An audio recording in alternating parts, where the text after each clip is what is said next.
You are now listening to the Motown Sports Talk podcast. Here's your hosts, Jordan and Jimmy. All right. Hello, everyone. Welcome back. Today is Monday, August 3rd, 2020, and we've got a lot to talk about today.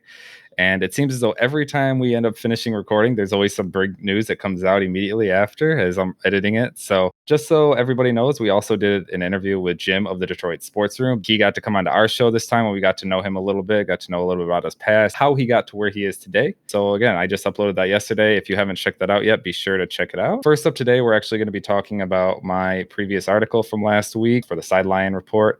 I took a look at Braden Combs, and he is the new special teams coordinator for the Lions, if anyone wasn't aware. And I talked about how he can potentially improve the Lions special teams, even though, honestly, they haven't really had a problem on special teams the last few years. But the problem this year is we're not sure who's going to be returning, and we're not even sure who's going to be punting as of yet, especially with Arian Sipos currently on the quarantine list. So, you know, when we had Sam Martin back there for so many years, people just kind of forget how important it is to have a good punter, and they kind of take special teams for granted. So I guess what were your thoughts on the article and basically like the special teams as a whole right now, Jimmy? Yeah, this was a very informative article because I came into it really knowing nothing about Braden Combs. The most fascinating thing about the article was that Cincinnati was ranked first in special teams DVOA last year. Mm-hmm. So that's a really good sign. Hopefully he can bring over some of that success that they had in Cincy. Yeah, like I said, but what do you think about the whole punter situation? Especially, I think we only have 2 punters on the roster, both of them being, I think, undrafted free agents, and with one of them currently being on quarantine, so we can't even play him or test him out. What do you think about that? Yeah, it's a little concerning. I have no problem with us getting rid of Sam Martin because he was making too much for how good he was. He really dropped off in his play after he kicked that conch shell. Yeah. So I was hoping that they would draft a punter in the draft this year in the 6th round or something, but another team beat us to it. They got Braden Mann, I believe his name is. Mm-hmm. So now we're left with a bunch of guys I have no idea about. Yeah, this brings back the horrors. I can't remember, what was it, 2013-14 when Jason Hansen retired. It was probably before that, 2012 when he retired, and we brought in so many different kickers for the first 3 to 4 games. Yeah, we had Nate Freeze. We had drafted a kicker in the 6th round. Mm-hmm. We were just going through kickers every game, and they were all just shanking them until finally we brought in Matt Prater. I think it was 2012 or 2013. I can't remember correctly, but yeah, it just brings back those bad memories, and I'm hoping we're not in that type of just punter cycle for the first few games where we're just shanking punts every game, because if we keep giving up bad field position to every team on every punt, then we're just going to be losing games automatically. Yeah, you're right. Field position absolutely matters. The question is, how much of a difference is there in field position between a top third punter and a bottom third punter? Mm-hmm. Is it really worth that much? Is it worth paying that much money to a punter? These are sort of statistical, analytical questions that could be delved into. Yeah, exactly. We'll move on, and we've actually got a lot of COVID topics to discuss today, as possibly the biggest name in the NFL has tested positive during training camp, that being Lions quarterback Matthew Stafford.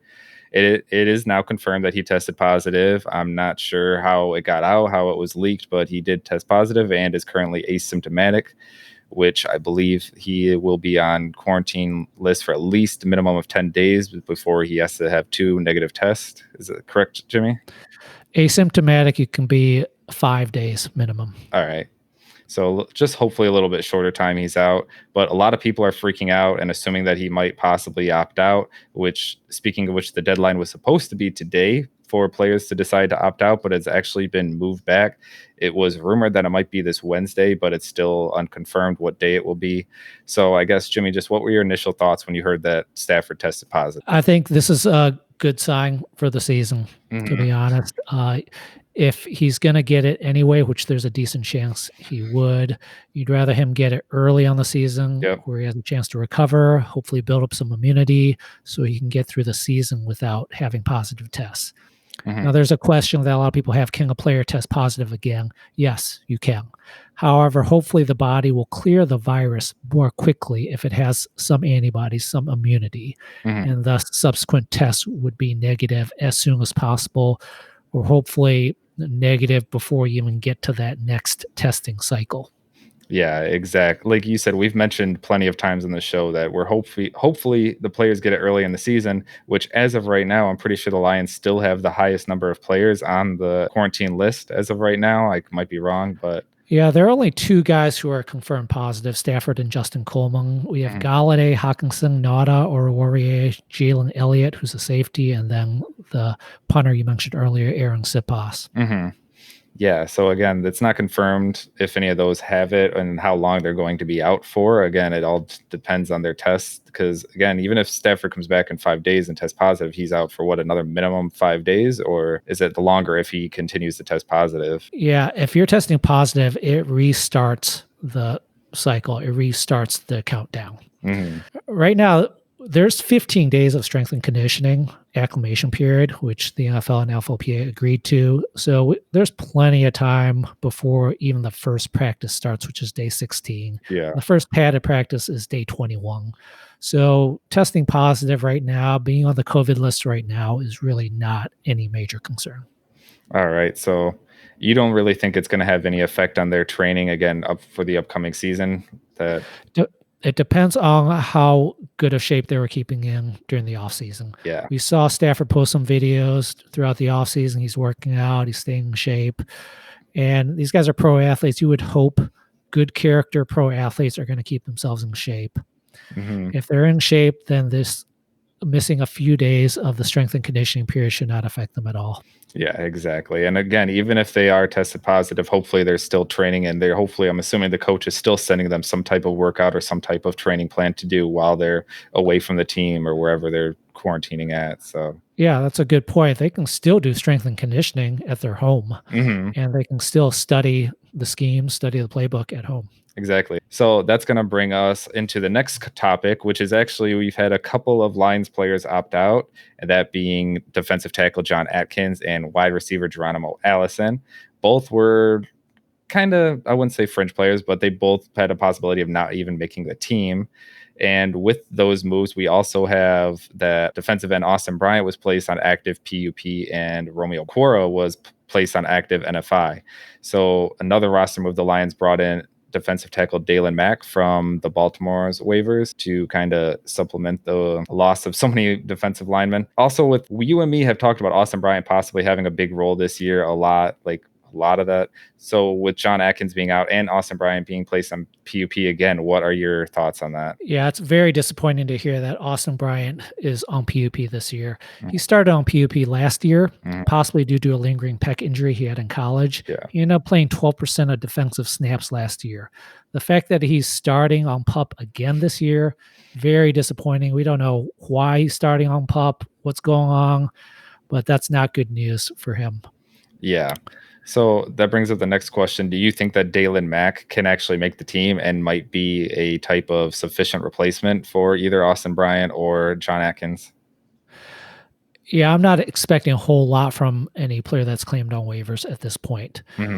Let's talk about John Atkins. He has a 1-year, $675,000 contract remaining. Losing him doesn't seem like it would be a big deal, but if you start looking at the numbers, it might actually be a bigger deal than we think. He played 35% of defensive lineman numbers last year, which is 5th on the team behind Flowers, Okwara, Ashong, and Snacks.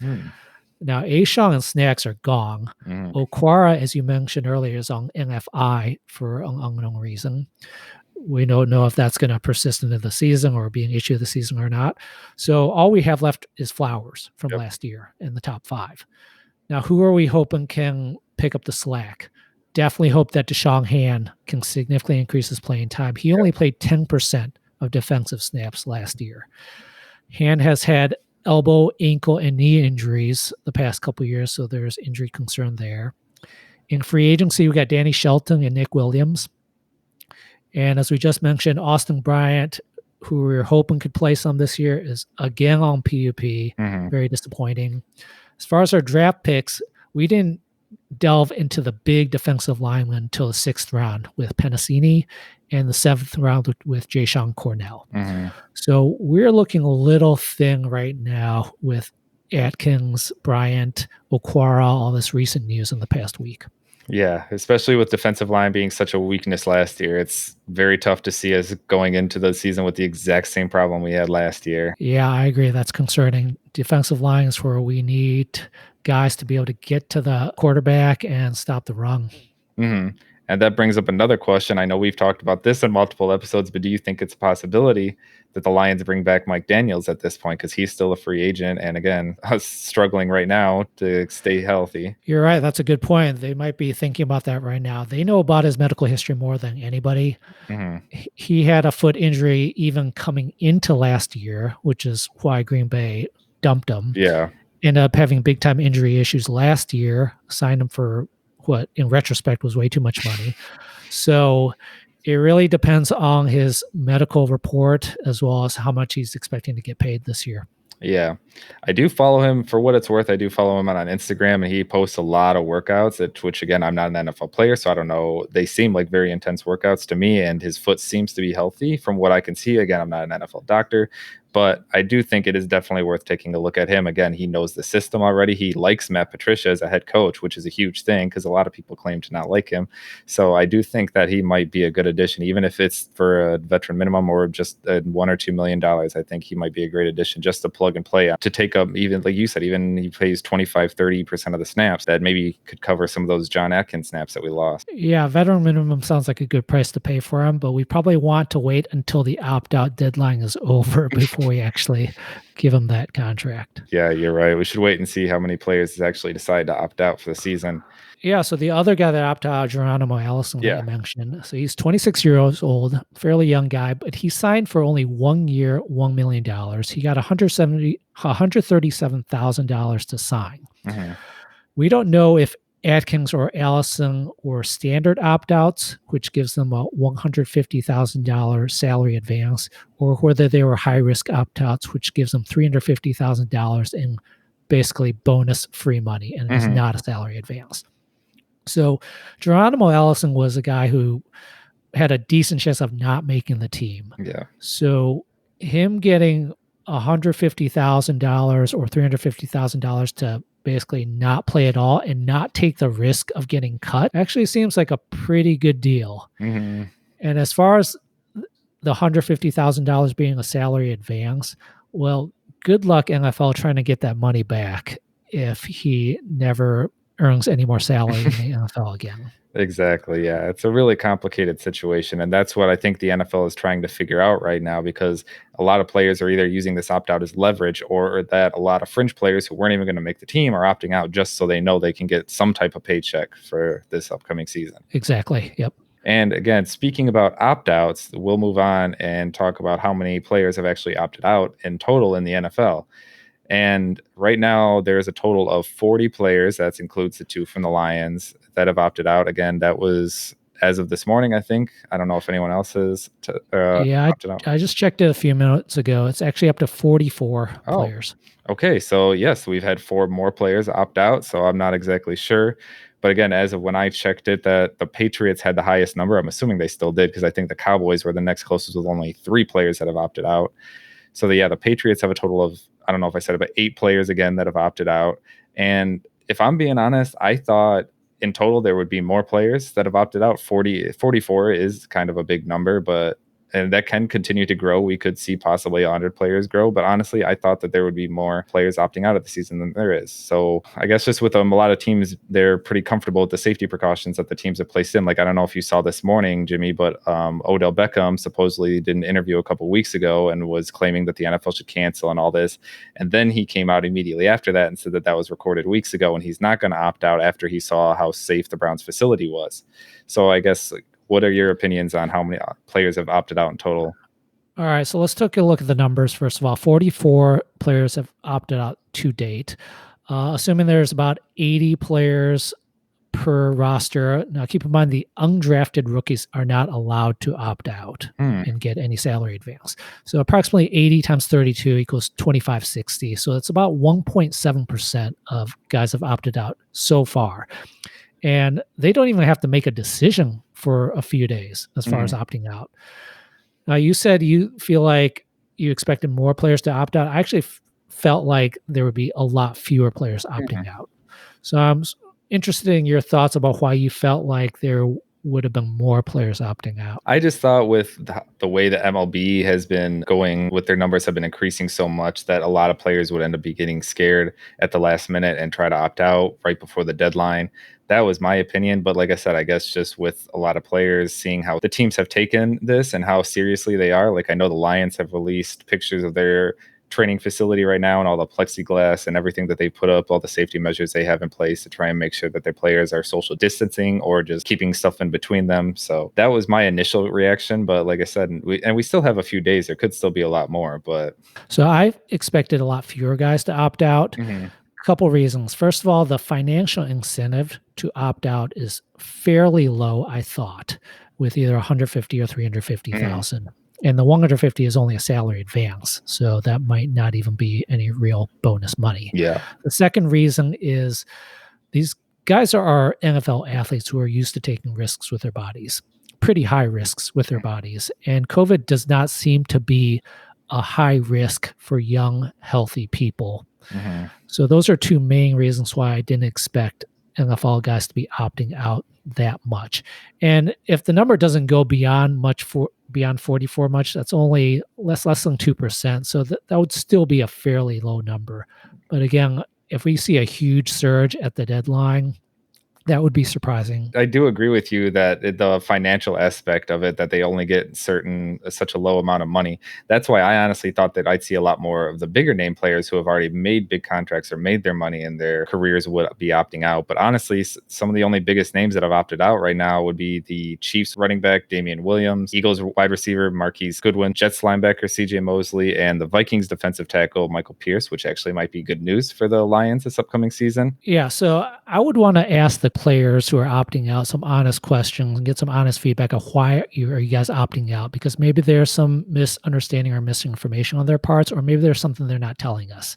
So I got 4 questions I want to ask them. One is, do you believe you are unlikely to make a team, or are you planning to retire in the next 1 to 2 years? If the answer is yes, I totally understand the logic of opting out, which is take the money and run.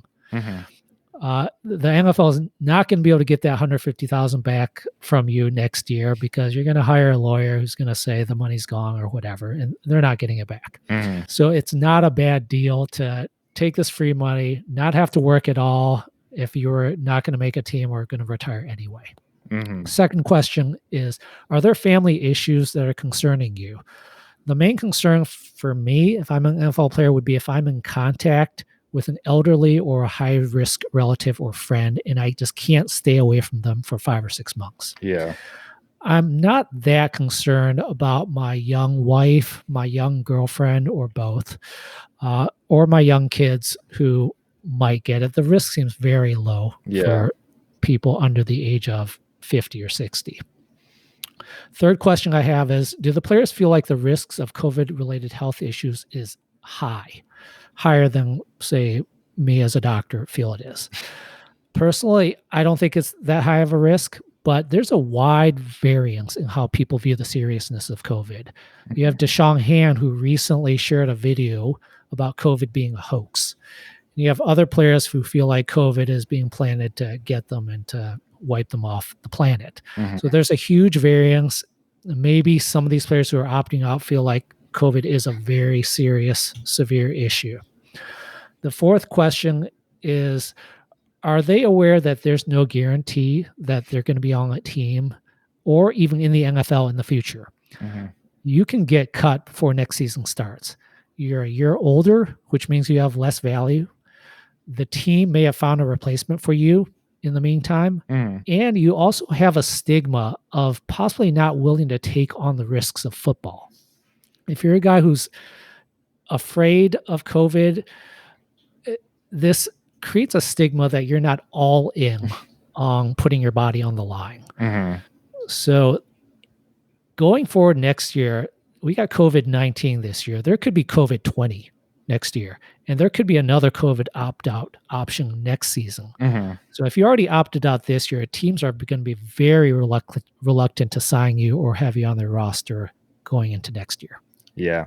And that was one of the main reasons that I thought players wouldn't opt out, because out of all the sports, football is the one where you have the shortest prime in your career. You can basketball and baseball, even sometimes hockey, players can play for 5, 10 years in their so-called prime. Like, look at best example, LeBron James is what, 36, 37, something, and he's still playing like an all-star athlete, and so one of the top 5 players in the NBA. So it's like in the NFL, you're not going to be one of the top 5 in your position at all if you're 36, 35 years old. So it's like those years are very more important in the NFL as opposed to any other sport, really. Yeah, you're 100% right about that. Look at hockey. They put very little strain on their knees because they're skating instead of pounding, jumping, running. Yep. You saw Steve Eisman play for 20 years. Hockey players can play a long time. Yeah, they play into their 40s too and are still very effective too. So one question I have regarding these opt-outs is, how does it affect our possible extensions of Galladay or Decker? I think these opt-outs, if Bob Quinn is studying them, should change the way we structure Galladay and Decker's extensions. You brought up CJ Mosley, so I want to talk about the case of CJ Mosley. He's probably the best player, the guy who's making the most money, who's opted out so far. Mm-hmm. In March of 2019, he signed a 5-year, $85 million contract with a $7.5 million signing bonus, a $10.5 million roster bonus last year, as well as a $1 million salary. This year, he got a $10 million roster bonus in March. So far, he's made $29 million to play 1 year of football. Currently, he's 28 years old. He's opting out, so he's going to be 29 at the start of next season. This is looking like a horrible contract for the Jets at this point. He may not be the same player next year at 29, having taken a full year off. He may end up quitting or retiring or just being a mediocre player at this point. Mm-hmm. So as far as the Lions are concerned, because there could be COVID opt-outs in the 2021 season, the Lions need to be careful about giving too much money up front in the way of signing bonuses and roster bonuses, a la what the Jets did with CJ Mosley. Mm-hmm. It's much safer for teams to give the majority of their money as salary, which is not going to be given to them in case of an opt-out. Yeah, exactly. So they actually have to earn their money as opposed to looking through loopholes in their contract to try and get signing bonuses or whatever, roster bonuses, whatever. So be. Yeah. So my last question for you about the whole COVID thing is like, so what are your thoughts on the NFL actually moving the opt-out date back or pushing it back? I know it was it more of a push from players? I know I saw a lot of players being kind of vocal about it, and I also saw players criticizing the NFL for pushing the date back. So what are your thoughts on that? Yeah, the original agreement was it was going to be 7 days from the time they signed the new CBA. Well, the CBA was agreed to about 7 days ago already, but there's been some legal issues. They're trying to figure out some language, so it hasn't actually been signed. The problem is if you keep pushing it further and further out, it starts getting into training camp. So the NFL wants to move it less than the 7-day period and hopefully have the deadline sometime this week, ideally within the next couple days or so, since really the CBA has already been agreed to.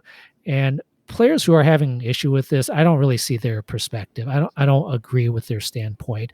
They've had more than a week to review the CBA, talk with their agent about whether they should opt out or not. And it should not be an issue for them to make a decision within the next 2-3 days. Exactly.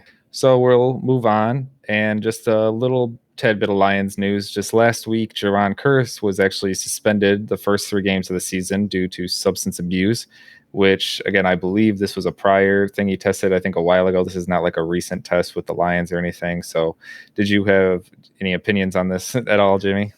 Yeah, he's a safety we signed from as a free agent from Minnesota. Mm-hmm. His contract was 1 year, $2 million, which suggests he's going to be a backup at best. He's not at that price. We're not expecting him to be a starter. Right. As a point of comparison, Deron Harmon, who we traded a 7th rounder for, is making $4.5 million this year.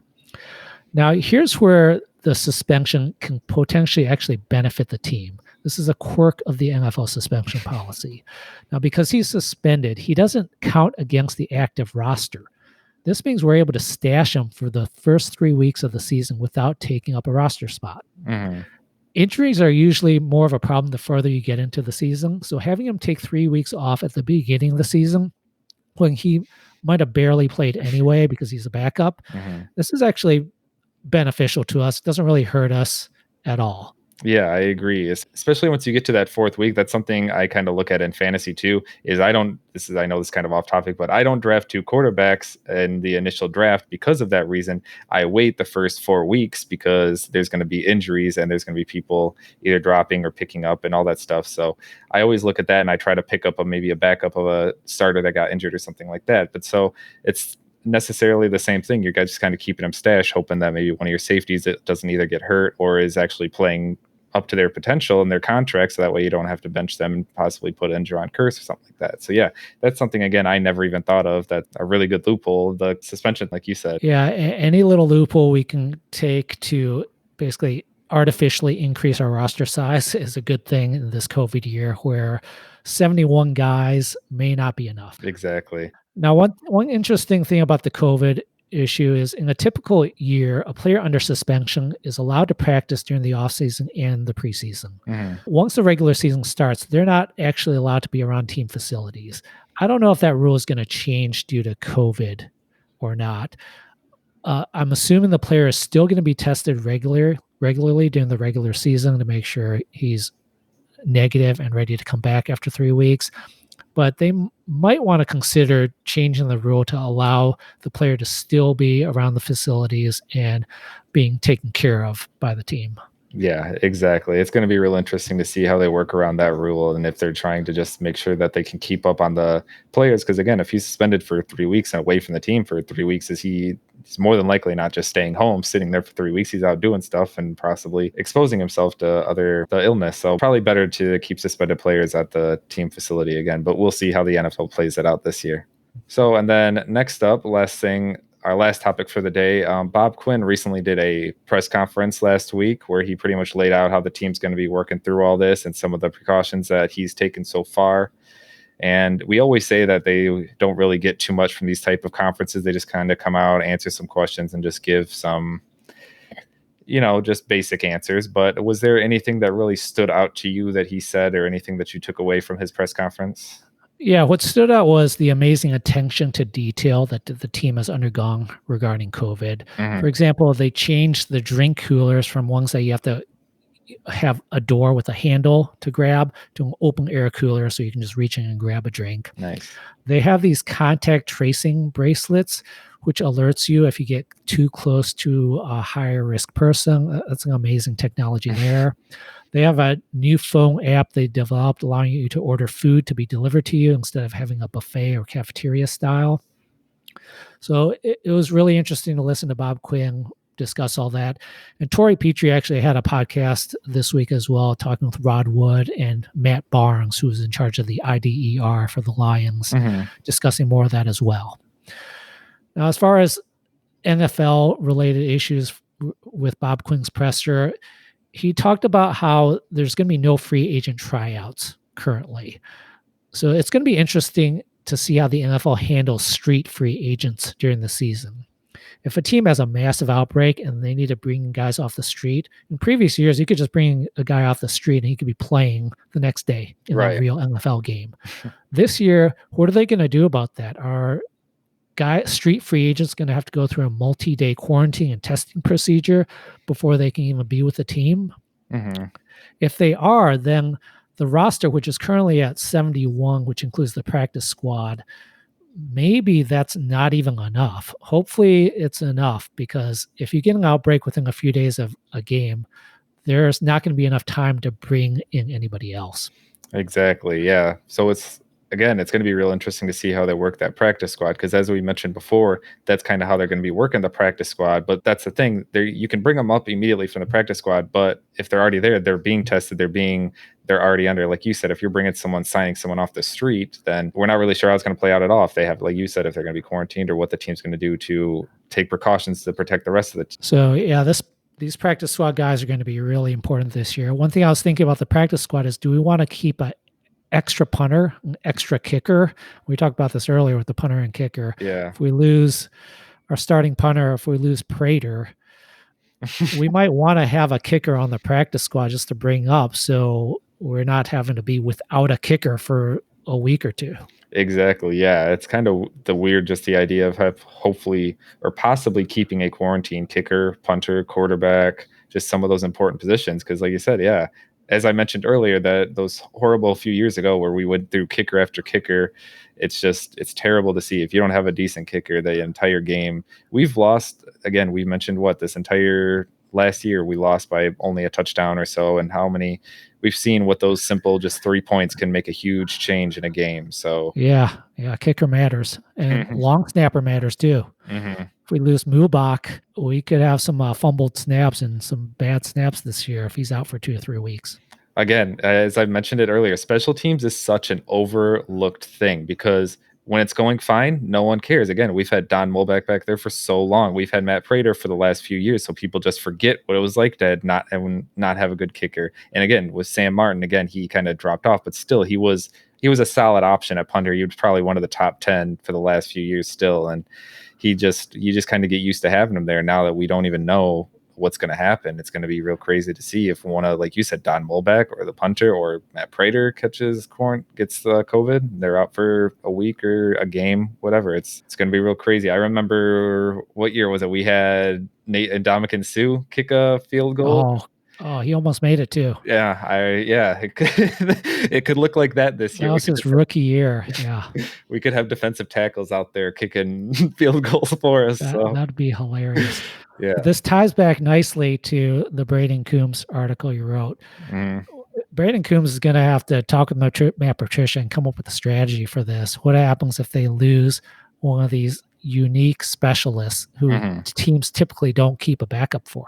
Yeah, exactly. Do we really need a backup long snapper? But who knows, this year we might possibly have to. It's going to be real interesting to see. And again, maybe they are going to increase the practice squad size to accommodate, maybe, again, just for those certain positions. Maybe they'll add just like certain position practice squad things, like an extra quarterback, an extra punter or something. Maybe they might adjust the rules like that. Who knows? It's going to be interesting to see. It's going to be a real crazy year. This is obviously new for everyone, in GMs, coaches, everyone's never been through this. So everyone's just got to kind of take it as it goes. And so it looks like that's going to do it for us today. I want to thank everyone again for tuning in, and we'll see you again next time.